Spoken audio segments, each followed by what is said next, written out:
तो हेलो दोस्तों, कैसे हैं आप लोग। उम्मीद करता हूँ बढ़िया होंगे, शानदार होंगे। तो यार आज की बॉलीवुड सेलिब्रिटी न्यूज़ पे करता हूँ। सबसे पहली न्यूज़ आ रही है आयुष्मान खुराना के बारे में। तो युवा अभिनेता आयुष्मान खुराना ने यूनिसेफ के सेलिब्रिटी एडवोकेट बनने के साथ ही अपनी आवाज़ बुलंद करना शुरू कर दिया। उन्होंने बच्चों के खिलाफ होने वाली हिंसा के लिए एक बेसिक अभियान चलाया है। इस अभियान के अंतर्गत वह अपने आप को बच्चों के खिलाफ होने वाली हिंसा के लिए लोगों को जागरूक करेंगे और इस पर प्राथमिक दिखाने के लिए एक प्रतिबंध सामने आया है। आयुष्मान एक इंटरव्यू के बयान के दौरान ने साफ कर दिया है कि बच्चों पर होने वाले जुल्म को बिल्कुल सहा नहीं जाएगा। वर्ष 2018 में आई नेशनल क्राइम रिकॉर्ड ब्यूरो के रिपोर्ट के मुताबिक हर 1 घंटे में 5 मामले बच्चों के साथ यौन शोषण के आते हैं। इस तरह की खबरों से आहत होकर आयुष्मान कहते हैं कि बच्चों की हिंसा के मामले अब स्वीकार नहीं किए जाएंगे। आयुष्मान कहते हैं, यूनिसेफ के सेलिब्रिटी एडवोकेट होने के नाते मेरी भूमिका है कि बच्चों के अधिकारों के लिए अपनी आवाज़ उठाऊं।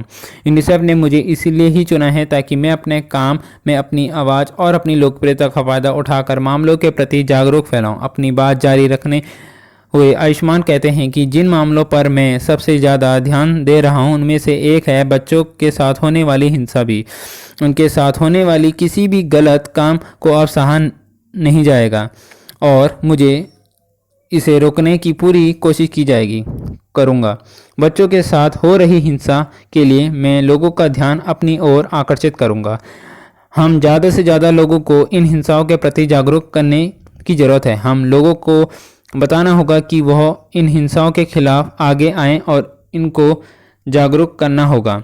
आयुष्मान उस समय अपने परिवार के साथ चंडीगढ़ में हैं। वह बहुत ही जल्द अभिषेक कपूर की अगली फिल्म की शूटिंग शुरू करेंगे। इस फिल्म में उनके साथ अभिनेत्री वाणी कपूर मुख्य भूमिका में नजर आएगी।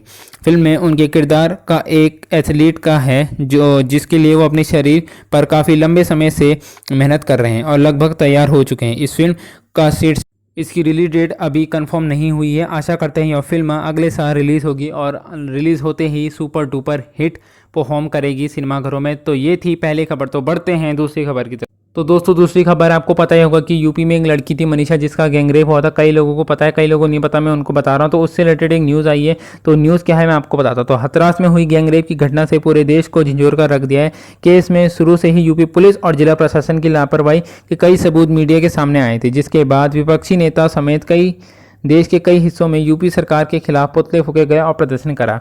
2 दिन के लिए पुलिस ने पीड़ित के गांव में मीडिया जाने की इजाज़त नहीं दी। हाथरस में हुई घटना पर बॉलीवुड गलियारों में भी जमकर रिएक्शन सामने आया। तो इसी बीच बॉलीवुड की एक्टर जिसका नाम है पूजा देवी, इसी पर मामले पर पुलिस की कार्यशैली पर सवाल खड़े करें। पूजा देवी ने अपने ट्वीट में लिखा है, पुलिस को सस्पेंड क्यों किया जाता है, गिरफ्तार क्यों नहीं, जबकि स्पष्ट रूप से उनके कार्य उन्हें भी अपराधी बना देते हैं। गिरफ्तार उन्हीं के चेहरे पर एक तमाचा की तरह होगा।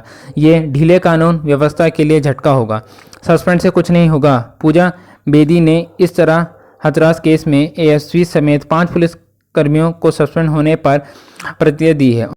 उनके इस ट्वीट को खूब वायरल किया जा रहा है और यूजर्स भी इसमें खूब रिएक्शन दे रहे हैं और उनके कुछ लोग इसे शेयर भी कर रहे हैं। गौरतलब है 20 वर्ष की दलित युवती के साथ गैंग रेप और हत्या के मामले में गठित एचआईटी की प्रारंभिक रिपोर्ट को लेकर यूपी सरकार जारी एक नोट के अनुसार हाथरस में एएसपी विक्रांत वीर को लापरवाही एवं शिक्षित हल पर्यवेक्षण पर सस्पेंड कर दिया गया। उनके अलावा सीओ राम शब्द और एसआई जंगवीर सिंह, इंस्पेक्टर दिनेश कुमार वर्मा और हेड कांस्टेबल महेश पाल का निलंबित किया गया था। हाथरस में गैंगरेप और हमले का शिकार हुई पीड़ित के परिवार को शनिवार को कांग्रेस नेता राहुल गांधी और कांग्रेस महासचिव प्रियंका गांधी ने मुलाकात की। बता दें कि दलित युवती की इलाज के दौरान दिल्ली के एक अस्पताल में 20 सितंबर को मौत हो गई। स्थानीय पुलिस के इस मामले को जिस तरह से संभाला है उसे लेकर योगी आदित्यनाथ सरकार जमकर आलोचना हो रही है। पुलिस ने अनाना फनाना में रात 2 बजे युवती का अंतिम संस्कार कर दिया है। इसी दौरान पीड़ित का परिवार भी नहीं था। इस मामले पर कई सवाल उठ रहे हैं। तो ये थी दूसरी खबर। तो बढ़ते हैं तीसरी खबर की तरफ।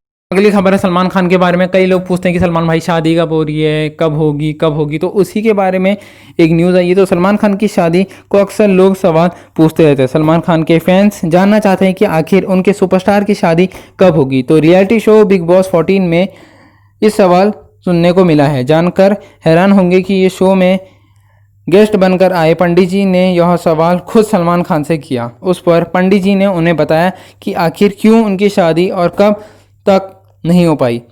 साथ ही उन्होंने यह भी बताया कि अब उनकी शादी का क्या होगा और क्या योग बन रहा है। दरअसल बिग बॉस 14 से पहले एपिसोड में सलमान खान जो कैंडिडेट का स्वागत करने के साथ उनके साथ मस्ती कर रहे थे, साथ ही वह अपनी ज़िंदगी की कुछ कहानियों के बारे में भी बता रहे थे। इसी दौरान अचानक सलमान खान की शादी पर चर्चा शुरू हो गई। सलमान खान ने पंडित जी से कहा, आपने कुछ साल पहले कहा था कि मेरी शादी हो जाएगी, लेकिन शादी को अब तक नहीं हो पाई।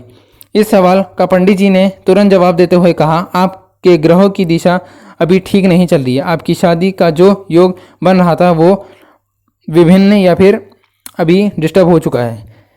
इस पर सलमान खान ने फिर कहा कि आप उनकी शादी कब होगी, कब बनेगा योग। तो पंडित जी ने कहा है कि निकट भविष्य में आपकी शादी का योग बन सकता है। हालांकि यह सुनकर सलमान खान काफ़ी हंसे और काशी रह गए। सलमान खान इन दिनों यूलिया वितुर को डेट कर रहे हैं, जो कि हॉलीवुड एक्टर हैं, और लेकिन सलमान ने सामाजिक रूप से अभी स्वीकार नहीं किया। देखने दिलचस्प होगा कि उनकी यह शादी तक ये बात पहुंच जाती है, फिर गर्लफ्रेंड ही रह जाती हैं। तो ये थी आज की बॉलीवुड सेलिब्रिटी न्यूज़। उम्मीद करता हूँ आपको बढ़िया लगी होगी। अगर बढ़िया लगी तो बॉलीवुड तक को सब्सक्राइब करें, घंटी को दबा दें, ताकि बॉलीवुड तक से कोई भी लेटेस्ट अपडेट आपके पास सबसे पहले पहुंचे। और अगर मेरी वीडियो अच्छी लगती है तो लाइक करें, शेयर करें, कमेंट करें। थैंक यू मेरी वीडियो देखने के लिए।